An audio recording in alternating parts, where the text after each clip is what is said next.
سلام، من دانیال رضایی هستم، مشاور املاک در پردیس. امروز میخوایم ببینیم چطور بدون اشتباه خونه اول خودمون رو خرید کنیم. خیلی‌ها وقتی که خونه اولشون رو میخوان بخرن، پولشون رو هدر میدن یا بعداً به مشکلاتی میخورن.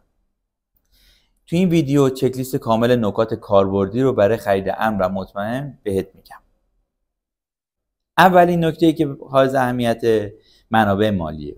تعیین سقف بودجه واقعیتون با توجه به درآمد و پس‌اندازتون. هزینه‌های جانبی مثل مالیات و نقل و انتقال و عرضه و تعمیرات هم حتما کنار بذارید. همیشه 10 تا 15% از بودجهتون رو برای هزینه‌های غیر منتظره کنار بذارید. یعنی اگه مثلا شما میخوای یه خونه 3 میلیاردی خرید کنی، حداقل 300 میلیون از اون رو باید برای هزینه‌های جانبی کنار بذارید. نکته دوم، انتخاب منطقه مناسبه. دسترسی به مراکز خرید، مدرسه، بازار، حمل و نقل، امنیت، نکاتی که خیلی حائز اهمیته. بررسی رشد قیمت منطقه. آیا منطقه در حال توسعه است یا اشباع شده؟ بازدید و ارزیابی ملک. نکات مهمی که باید رعایت کنی هنگام بازدید: ساختار ساختمان، سیستم برقش و سیستم آبش و کف خونه رو، پنجره و نورگیرش رو بررسی کنید. بررسی مدارک هم خیلی مهمه. سند، پایانکار، پروانه‌حساب، 5 برگی، وکالتنامه در صورت موجود بودن و یا سوالات کلیدی از فروشنده که این میگه آیا قبلا بازسازی شده، تخریب شده، نشده. همیشه چند بازی در زمانهای مختلف در روز داشته باشید تا دید واقعی پیدا کنید که شب وضعیت چیه، روز چجوریه.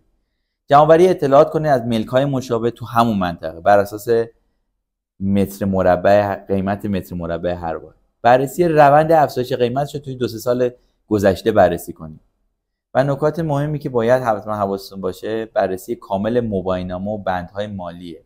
حتما مشاور حقوقی یا مشاوری در زمینه ملک در کنار خودتون داشته باشید و ازش مشورت بگیر و بندهای قرارداد رو کامل مطالعه کنید. تضمین انتقال صحیح سند و جلوگیری از کلاهبرداری هم نکته‌ای که باید حتما حواستون بهش باشه. هر چیزی که ابهام داره رو کتبی از مالک بپرسید و تا مطمئن نشدی پولی به حسابش واریز نکنید.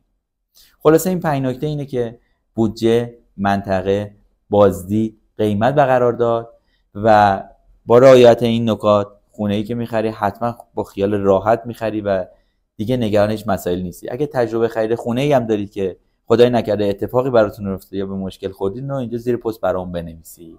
اگر نکات آموزشی ما علاقه دارید، کانال یوتیوب ما رو سابسکرایب کنید.